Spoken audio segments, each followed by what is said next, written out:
Here we are inside the show, and this is a cracking little view from up in the cafe, and gives you a nice overall sense of what's out there. Have a little look further into some of these stands from here,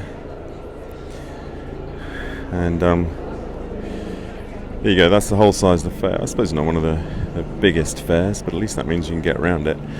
And anyway, one of the things I think I like about the Affordable Art Fair, and it's nice to get this in the sort of catalogue of fairs we've reviewed, is that, you know, we've done Art Basel, we've done Frieze, we've done London Art Fair, so now we've got the Affordable Art Fair. And I think what I like about this fair is it's sort of democratic in that, you know, if people here are really looking for something to look at home, and I like that aspect. They're not, you know, maybe a little bit of investment is in the back of their mind, but it's not the sort of utter priority for what they're going for. They're looking for something, you know, they're going to enjoy looking at. So let's go and have a stroll around the different aisles.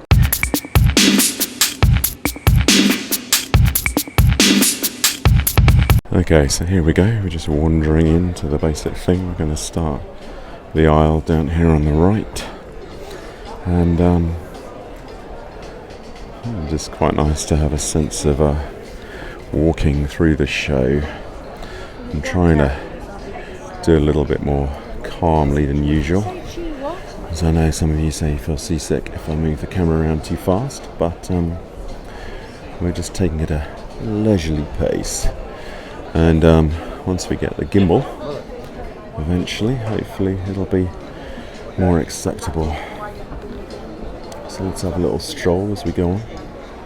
So up here on the right you've got Phtt Gallery London, slightly different version of another gallery. A few kind of, you've got a mix of different traditional things, less traditional things. You've got a gallery from Dublin, Ireland, one from Bristol. Although these days there do seem to be more galleries from abroad, I guess it's still kind of more dominated by ones from the UK. Let's have a look at this one. This one's from Oxfordshire. Yeah, trying to slow down so you can have a little look at stuff. It's Iona House Gallery, Oxfordshire, this one. Keep moving on. I'll stop if I say anything that Uber grabs the attention. This is a De Lacquer Contemporary, London. Let's have a little glimpse around the thing. I have no idea. It's not like a press view, it's just like the normal actual fair, so we'll see what happens as I stroll on. Iona House Gallery, Oxfordshire. Got a sort of separate little spot on the wall over here. Here we go. Oh, Ontario from Canada. I was curious by this gallery. They seem to have done progressively better over time. And here on the right, this one from Denmark. Bruno Dahl Gallery, Ebeltoft, Denmark. Keep moving. Here we go. You got a sort of, in this Ontario one, you've got a kind of it always amuses me. See, this is like a sort of, you know, Gerhard Richter version.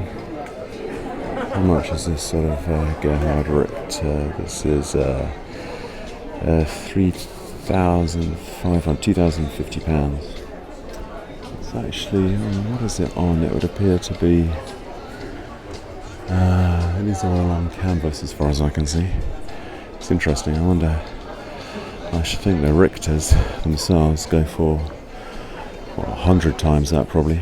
Quite like these little tiny canvases with tapes on them. They're quite fun. A little bit of sort of entertainment. Move on around, keep going. We got over here Duncan R. Miller, Contemporary London. You get quite a lot of sort of traditional things like that at the Affordable Art Fair, but you know, I think there's a place for all these different kinds of art. It doesn't have to be only one kind of art that we should appreciate. Move on down here. Nearly got to the end of this row. There's a nice dog down there. On we go. This is Artists of Russia, Rochester. I presume these artists are all from Russia. It's quite a nice little teeny tiny painting here. Look at that. You see, if you just wanted to start collecting art, £195, Winter Landscape, Olga Sherakova. That's quite a nice little painting, I think.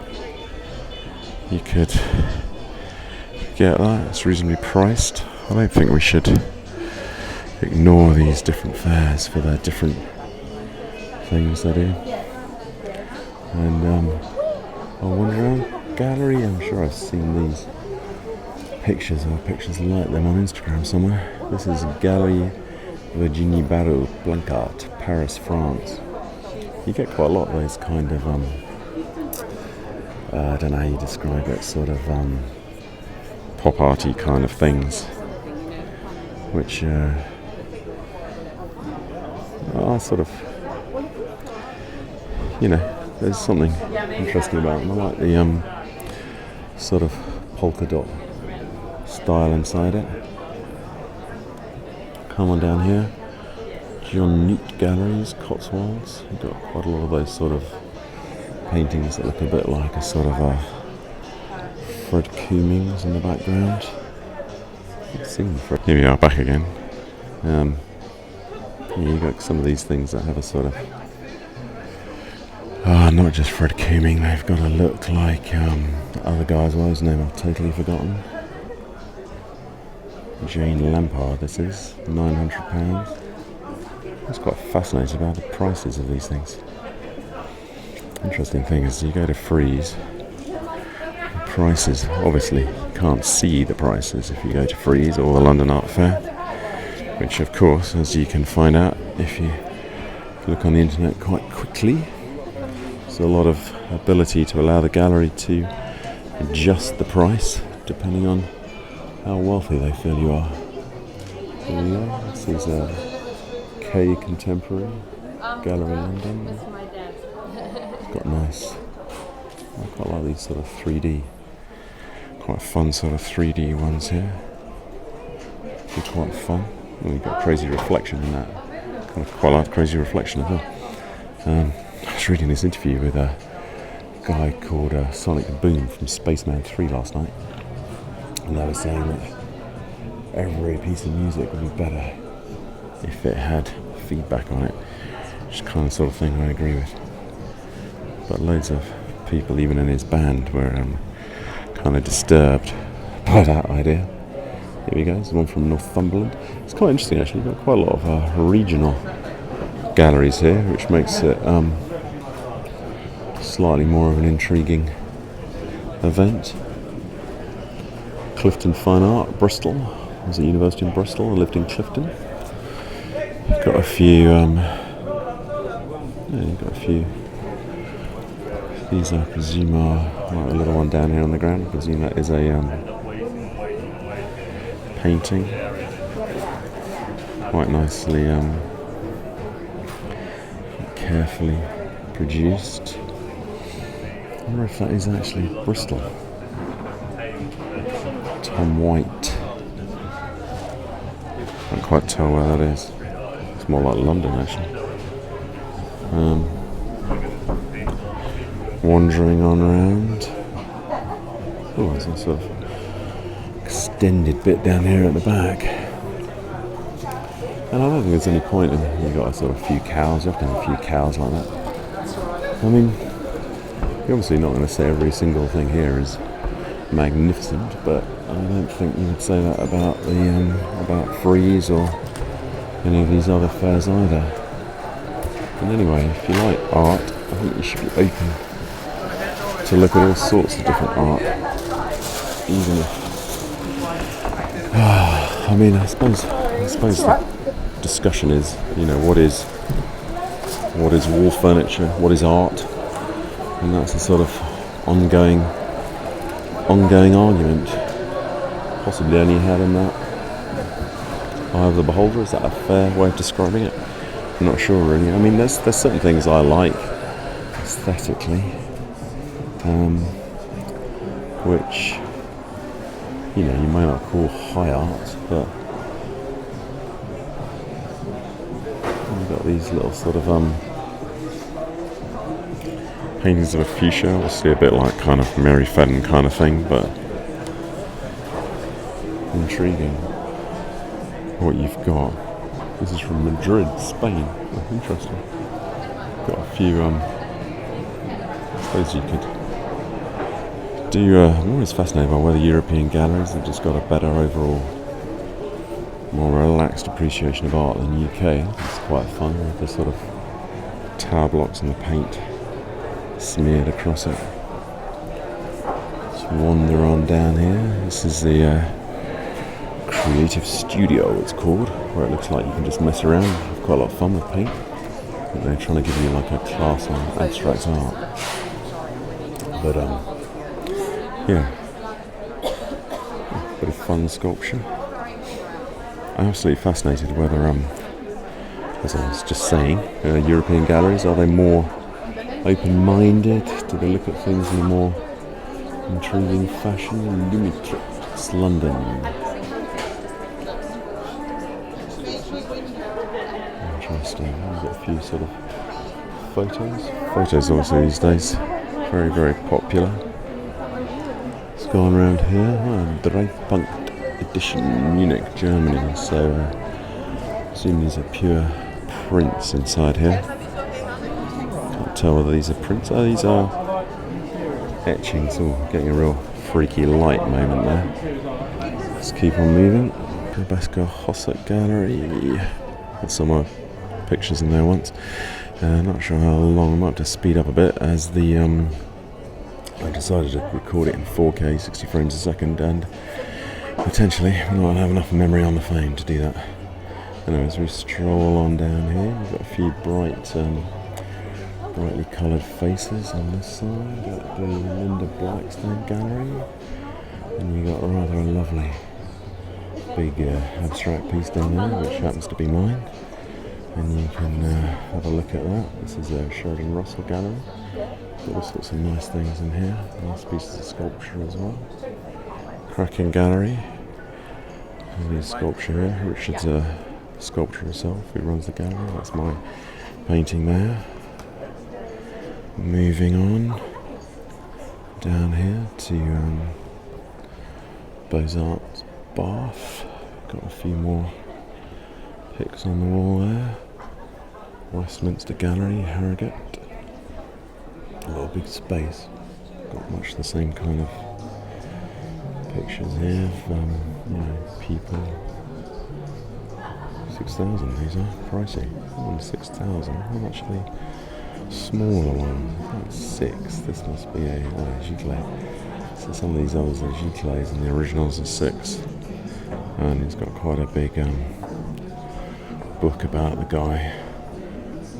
Interesting. Here's a little sort of a printing press, letting people do their own little etchings. She looks really good fun. Okay, we're going to keep going at a kind of pace down here. French Art Studio in London. Oh, that's interesting. French Art Studio, but in London. It's got a few more sort of kind of contemporary things.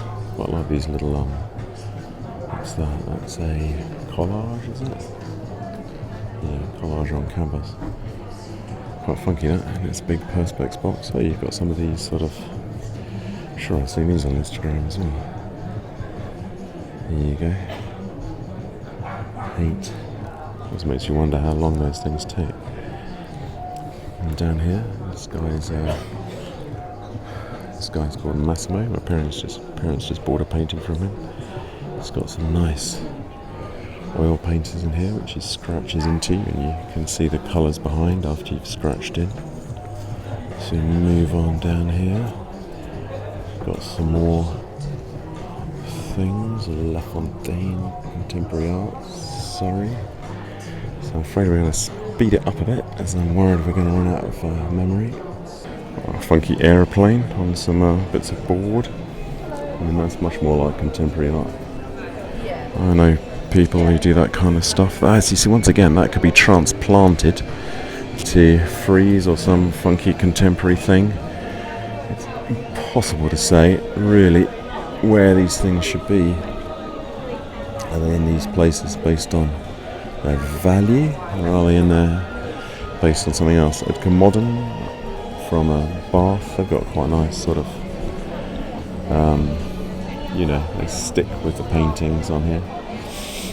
This one kind of appeals to my taste, sort of. Maybe 3,600, that's a lot for that. Or maybe not. Obviously in frieze it would be 30,000. Bayard Art, Cambridge. And you got a few of these fun things over here, haven't you? Like these bobbles sticking off the wall. And you can see them. I'm taking photos of them. There you go. You can see a bit of the bobbles. She's playing with them, wobbling them around. Look at that. There you go. Full entertainment, aren't you? Full entertainment. Is that what it is about? Entertainment. Art. Should it be about entertainment? The contemporary London. Keep on moving. White space art. Devon on our right here. Becoming more and more fascinated by what's from the UK and what isn't. Aperture Contemporary, Paris and Singapore. Intriguing combination. That owl. Is that a real owl? It appears to be a real owl on a chair. Check it out. Oh, it's a photo. It's interesting. A lot of the British stuff seems landscapes, and then here, you go more Paris and Singapore, and you got more of a blurred snow landscape, more sort of Gerhard Richter-y early days vibe to it. Strolling on, Cube Gallery, London. Oh, this one seems a bit more contemporary. Got quite interesting pic over here of I can't tell what this is. Is this a watercolour? Watercolour and oil on paper. The lighting here is really bad for filming, I'm afraid, but you get some sense of it. The lower ones seem to work better. The light seem to kill off everything higher up. And these have got a much more contemporary atmosphere to them, of these broken down places in the woods. Still find it hard. I'm not sure quite what I can see as the what's the imagination. I mean, I suppose there's, again, keep going on, that's quite British, quite narrative. A broken down cabin in the woods, strolling on. Villa de Arte Galleries, Barcelona and Amsterdam. They've got a lot more stuff from, and intriguingly enough, more big heads. Get a lot of big heads, don't you? This one's doing quite a lot of big head experience. Celebrities, obviously they're always something to get you going. Strolling on, desperately trying not to go too fast, even though it's so hard to see what's happening. Actually, this film could be incredibly long. This is a bit of a sort of New Age Gerhard and Gunther Ecker. I used to do these nail paintings, loved doing them. Big sculpture of a dog. There's a real dog down there, lovely little miniature schnauzer. On we go. Brita Prince Art, Madrid, Spain. Got a lot more stuff from not from the UK this year. It actually gives the whole thing quite a different vibe. Oh, funky shadows on that sculpture. What's this by this? What is that? Born in Toledo, Spain. Can't tell what that is. Is that a print? Yeah, silk screen print. I'm kind of drawn to the silk screen prints here. They have quite a sort of quality of paintings to them a lot. I mean, obviously because the paint does go on top, but I quite like it. You can almost imperceptibly see the millimetres that make the different depths. Edition Cube, Oxford. Moving on. So again, a bit more Spain things here. Keep on strolling down the end of this. This is, we missed out a couple of lines, what with the speed, but we're still going on. Artichoke, I think this is more of a print place.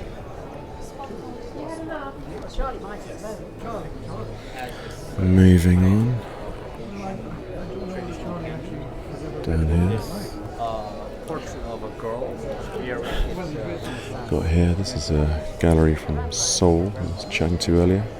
Got these interesting pictures here, which are wood at some points, and then on the side of the wood it turns back into a painting. Might not be able to see it, but the left and right is a painting, and the centre is pure wood. Interesting to have a gallery from Seoul. South Korea here adds a bit of intriguing flavour to it. Wandering on down, got some nice simple abstracts. Look very nice. See those nice simplicity to those things, not too much confusion. Keep strolling on. A gallery on the left from Germany. Red Corridor Gallery of Phtt, Germany. It's got loads more stuff. Phtt Gallery, London. It's actually just up the road from where I live in Wimbledon. And I know this artist here. So I used to be in the same studios as she was, Akava Studios in Wimbledon. Amy Judd. Obviously got a cracking ability of painting like humans and animals and things. Very cleanly. I'll move back a bit so you can see properly. Cleanly, neatly painted things. Interesting. Actually quite nicely balanced up with these sort of slightly weirder stuff on the right hand side. Makes it quite a nice little curation moment there. A big painting here. What one's by? It's that by Caroline Yates. Big oil painting. Strolling on. Four Walls, Brighton and Hove. Priory Gallery, Broadway, Worcestershire. Got some of these sort of almost Fred Cooming kind of paintings. Absolutely fascinating, actually. The what you would, if you were one of the British galleries, would you be surprised by the work of the galleries from Europe? This one's from New York City. Quite funky one over there, quite like that. Down here you've got these faces. Actually the faces look really good on the camera. And then you move into these faces and there's something slightly different about them. I think each of them is a little bit of glass with something inside. Some words like pig or something. And you've got over here, you've got these sort of almost like fascinating. These things always look cracking on the phone. Sort of knitted, not quite knitted, but I mean string, built with string. Right, and well that's given us a pretty good roam round. Anyway, interesting. I always find it interesting to come to these art fairs. Fascinating.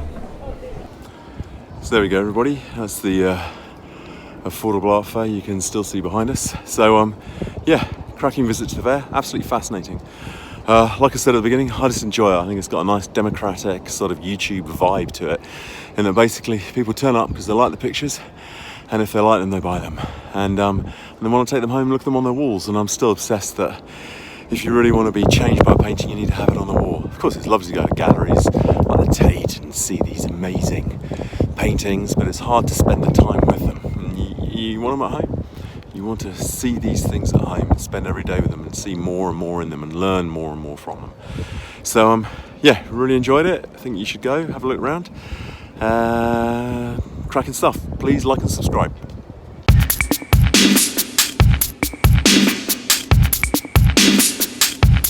Bumbuckler.